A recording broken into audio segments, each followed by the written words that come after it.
Bien, pasamos a la angiología del miembro inferior. Vamos a ver, en este caso, la arteria aorta que habíamos visto, que salía del ventrículo izquierdo, tenía porción torácica, abdominal. Fíjense que al llegar a L4 se divide en ilíacas primitivas, como vimos.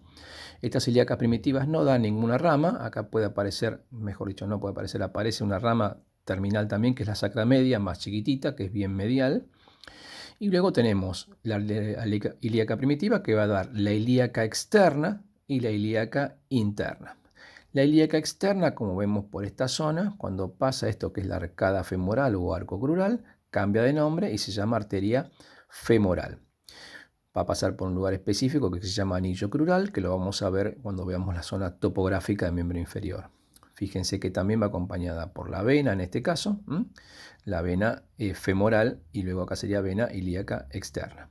La ilíaca interna, como el nombre lo indica, se dirige hacia adentro, a dar ramas para la zona de la pelvis, de los órganos de la pelvis, y va a dar algunas ramas que sí tenemos que ir conociendo solamente de la ilíaca interna. La ilíaca interna, como vemos acá, fíjense, este es un corte sagital. Acá tenemos la columna, fíjense la arteria ilíaca que va terminando y va dando sus ramas, en este caso la ilíaca primitiva del lado izquierdo que está cortada, ilíaca primitiva, y luego tenemos la ilíaca externa, que luego se va a llamar femoral, la que va superficial y anterior, y esta es la ilíaca interna. Como ustedes ven, acá tenemos la zona de la vejiga. Este caso es un hombre, tenemos la parte prostática, el recto, y tenemos las ramas correspondientes a los órganos que se encuentran a este nivel.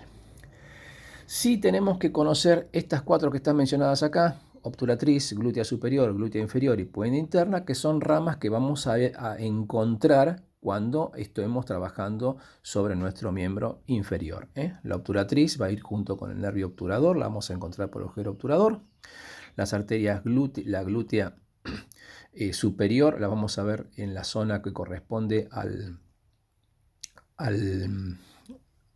la escotadura asiática mayor. Vamos a verla. La puente interna lo mismo, son ramas que las vamos a ver, que se denominan ramas extrapélvicas. Extrapélvicas, ¿por qué? Porque emergen de la pelvis. O sea, tenemos que conocer simplemente cuáles son y dónde se encuentran. No hay que estudiar recorrido ni nada por el estilo, simplemente dónde están y cuáles son.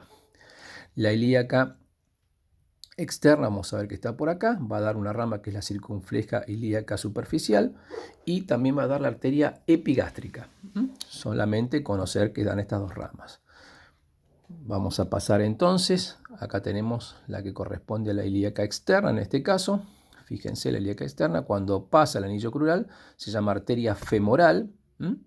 La arteria femoral, vamos a ver que según los libros se puede dividir en femoral común, que es un trayecto cortito, y luego daría femoral profunda y femoral superficial, que es esta. Otros autores hablan directamente de arteria femoral como rama principal y la arteria femoral profunda como una colateral.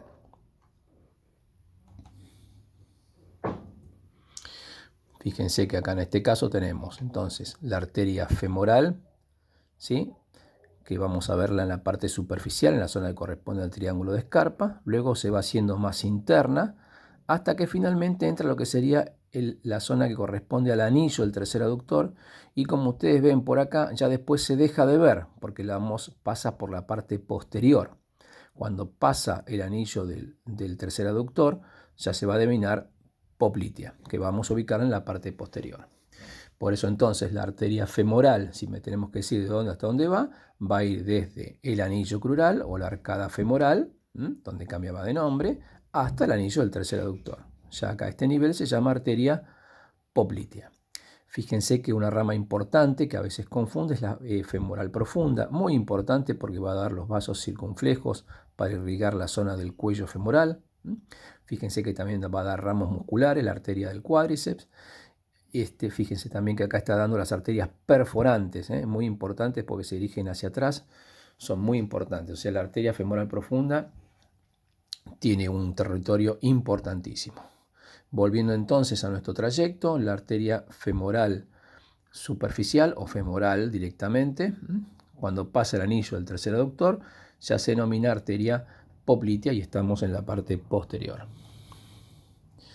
Fíjense entonces, acá ya estamos viendo desde atrás, esta es la parte de atrás de la rodilla, entonces bien profundo, pegado a los huesos, ¿eh? Tenemos la arteria poplitea, fíjense que esta es la arteria poplitea acá atrás, y esto que estamos viendo acá es parte de lo que sería el nervio tibial posterior o, ciático popliteo interno o nervio tibial, que habíamos visto en la parte de plexos. La arteria poplitea entonces va a ir desde el anillo del tercer aductor hasta lo que se denomina el anillo del sóleo. Ya vamos a ver cómo se divide a este nivel. Entonces, acá vamos a ver que va a dar los ramos para ramos musculares, las articulares superiores, articulares media y dos inferiores, y también va a dar dos ramos para los músculos gemelos. La arteria poplitea entonces está bien pegada a la articulación, bien pegadita hacia atrás, el nervio es más posterior, más superficial cuando lo vemos desde esta vista, y la arteria poplitea se va a dividir en tronco tibio peroneo y peronea anterior. Fíjense que acá está dando la arteria peronea anterior, tibial anterior, que se dirige hacia adelante. Es más chiquita, pero va hacia adelante. No la vemos porque va hacia anterior.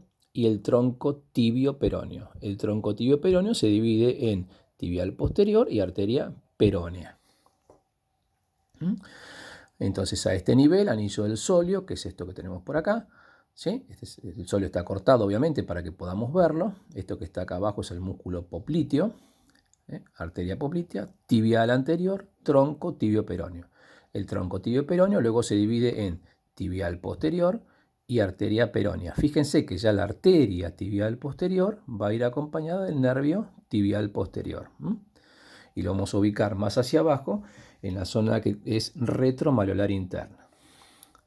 Fíjense, acá veíamos en la imagen de la derecha, ¿se acuerdan que veíamos la imagen entonces del poplitea, tronco tibio peroneo, tibial anterior, que la dejamos de ver porque se va hacia adelante? Por eso en la imagen del lado esta que tenemos acá, del lado en el centro, ahí acá aparece, porque viene desde atrás, la arteria tibial anterior que se va a ubicar en el compartimento anterior de los músculos. Cuando llega a la zona de la garganta del pie, acá cambia de nombre, se denomina arteria pedia, que la ubicamos en el primer espacio. A este nivel se puede palpar lo que es el pulso pedio. Fíjense que la arteria pedia va a dar ramas que van a ir describiendo ustedes y cuando llega al primer espacio manda una anastomosis hacia la zona plantar, para anastomosarse con la arteria plantar externa. Fíjense de este lado, entonces, tronco tibio peroneo, tibial anterior, tronco tibio peroneo, tibial anterior, tibial posterior, peronea. Obsérvese como acá la tibial posterior pasa por detrás del malleolo interno y termina en la planta del pie. Acá la tenemos dando la plantar externa y la plantar interna. Fíjense que la plantar externa es más grande, tiene una porción oblicua y otra parte transversa. Y esta plantar externa se va a anastomosar a este nivel con el ramo profundo que daba la arteria pedia. Bien, entonces la arteria peronea, que es la externa, la arteria tibial posterior, acompañada del nervio tibial posterior. Fíjense que pasa por detrás del malleolo interno, es retromaleolar interna, y da finalmente las arterias plantar interna y externa, como vimos anteriormente. Obsérvese la zona que corresponde al pedio, en la parte anterior, en el primer espacio, dando las colaterales y la rama que se va a meter hacia plantar para anastomosarse con la plantar externa, rama terminal de la tibial posterior. Acá tenemos las arterias plantares, como vimos anteriormente. Y el sistema venoso también, sistema venoso superficial y profundo. Acá en este caso tenemos lo mismo que antes, dos venas por cada arteria, que van siempre acompañando. Pero acá es desde la rodilla para abajo, tenemos dos venas por cada arteria. Pero hacia arriba, de la rodilla para arriba, tenemos una vena por cada arteria. Es decir, hay una vena poplitea, una vena femoral, una vena ilíaca externa. Tenemos dos venas tibiales posteriores, dos venas tibiales anteriores, dos venas plantares internas.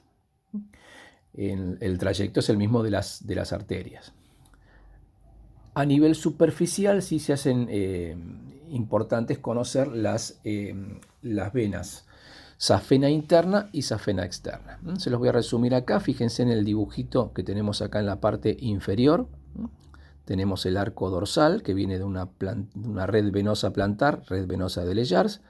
Se juntan con el arco dorsal, y del arco dorsal van a salir las dos arterias. De externo, la safena externa, en el dibujito que tenemos acá del lado izquierdo. Fíjense que la safena externa va a ir por detrás del maleolo externo, nace del arco dorsal externo, pasa por detrás, se va pegando al surco, digamos, entre los gemelos, y va a desembocar en la vena poplitea, desemboca en la vena profunda poplitea, o sea, la van a ubicar bien superficial. La vena safena externa va acompañada del nervio safeno externo. En el caso del extremo interno, del arco dorsal interno, nace la vena safena interna, que en este caso pasa por delante del maleolo interno. Va ascendiendo por la parte interna de la pierna, la rodilla, y va a desembocar finalmente en la vena femoral, formando un callado en la zona del triángulo de Scarpa. Quiere decir que la safena externa pasa por detrás del maleolo externo y desemboca en la poplitea, mientras que la safena interna va a pasar por delante del maleolo interno y va a desembocar en la vena femoral.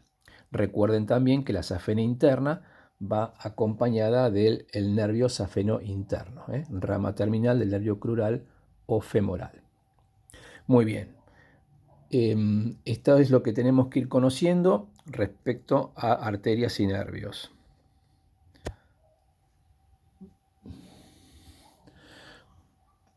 Tenemos que ir conociendo entonces de las venas, lo que les comenté recién, el recorrido es el que les acabo de marcar, y básicamente lo que les recomendaría es que hagan un dibujo con cada elemento, con un resumen especialmente de las arterias, dado que es importante que tengamos en una hojita un gráfico, un dibujo marcando las ramas, y al ladito una explicación de hacia dónde se dirige o cuál es el sector que irriga.